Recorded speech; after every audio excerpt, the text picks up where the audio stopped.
Hello everyone, Nick of StreetPass Princeton here to record another Wi-Fi, well, not Wi-Fi battle. This is actually from the Pokemon ORAS tournament event. This is like a semi-final match between Matt and Gavin. I believe Matt had one and Gavin had one, I want to say, or Gavin had one and then he beat him a second time, and Gavin sweeped Matt 2-0 in wins, but I'm not 100% sure.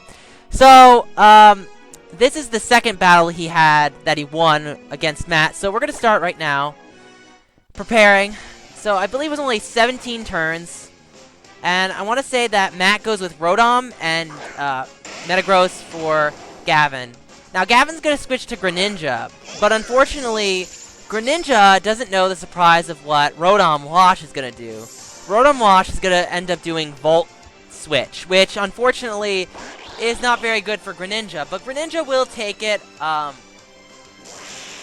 Yep, it'll take it, just barely. So, and Rotom goes back to Matt. And we got Metagross now. So, here comes Metagross. And Greninja with Scald.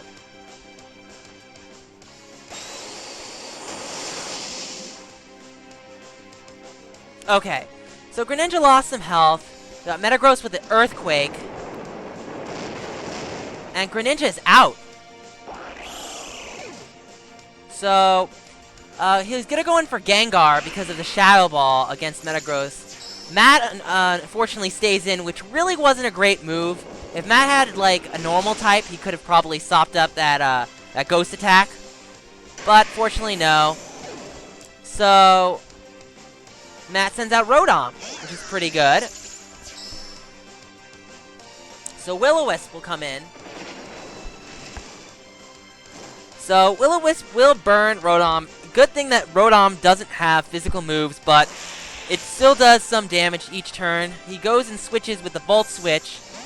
And he brings in his Charizard, which is okay.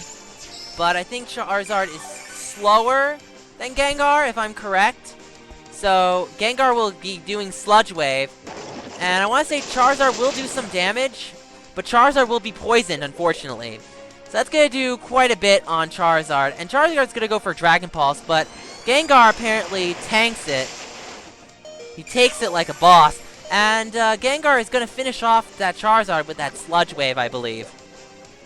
So that poison is not going to be good. So, Sludge Wave, personally, well, his Metagross is gone, so he can't use that. I mean, he could have gone Bullet Punch, but that wouldn't have been as effective. Well, would it? I'm not sure, but if Metagross was in anyway. So he goes with Electivire, and this is bad because he should know that Gengar is going to use that Will-O-Wisp to lower that Electivire's high attack. And even though Electivire has that Life Orb, it's just not going to be good enough. So, Wild Charge on that Electivire. There you go. Electivire is damaged by the recoil. Electivire lost some of its health. Okay, and it's burned. Because it's burned. So we got Dragonite now, and obviously, Matt does not know that Dragonite is packing that, weakness policy. Gavin is packing weakness policy. So Gavin gets the weakness policy, and it's unfortunate for Matt because, well, it's not going to be good. So Dragonite goes with the super effective Earthquake, and that's definitely going to clear out Electivire. Electivire is out. Goodbye, Electivire. So Electivire is now gone, and Matt is going to go in with Manectric, which is great because of that Hidden Power Ice is going to take out that Dragonite, and because the Multi-Scale ability. Notice I said multi and not Marvel. Multi-Scale is gone because it's already been hit. It's taken some damage. So, Intimidate takes away the weakness policy, but not really needed because that Hidden Power Ice is just going to wreck Drain on Dragonite. So goodbye, Dragonite. You are gone. So, I believe one of my friends made his Manectric, Hosepe. It was like Hidden Power Ice, Flamethrower, Discharge, and I want to say Volt Switch, but not 100% sure. So now we got the Mega Metagross here, and Matt's going to go with that Flamethrower. So I kind of warned Gavin. I was like, Gavin, his Manectric is a pretty standard Manectric, so you should watch out. So he ends up switching out to Infernape.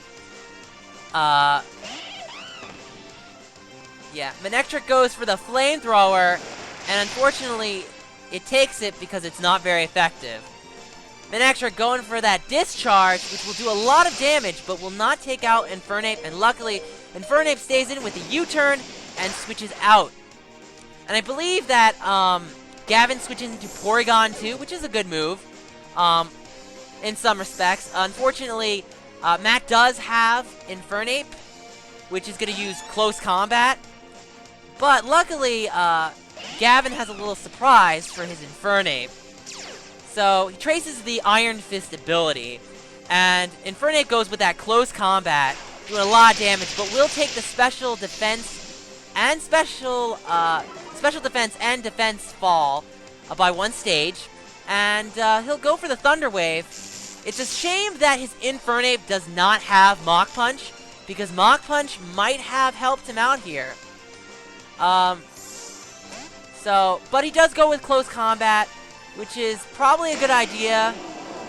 If he had, in my opinion, he should have done Close Combat and then Mach Punch, because Mach Punch would have taken away Metagross very easily.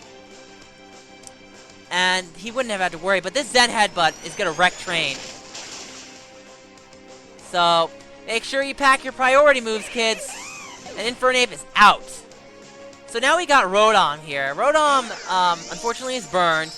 And if you tell by the 2 turns that Metagross is going to do something with his Zen Headbutt, what is it going to do? It's going to cause Rotom to flinch. And unfortunately, Rotom is going to take that burn damage pretty badly. And another Zen Headbutt means it's good game for Gavin. And Matt did a pretty good job overall, though. So, I believe in the previous battle, Matt unfortunately used Pain Split, and he gave Gavin back health. So it's very important to know that if you're using Pain Split, make sure you know what you're doing. Because if you switch in a Pokemon, that's one thing, but if you switch into a Pokemon that's lower health than you'll give him health. So be careful with that. So anyway, guys, you know the drill. Like this video, leave a comment below. Don't forget to subscribe. Check us out on Facebook, Google+, and Twitter. Next events will be, well, actually, that's Chris, because I, unfortunately, have taken a current absence from the group, unfortunately. But I will try to record videos as much as I can, and I hope you guys hit that like button. I'll see you guys on the next time. This is Nick of StreetPass Princeton signing out. We'll see you guys later. Bye!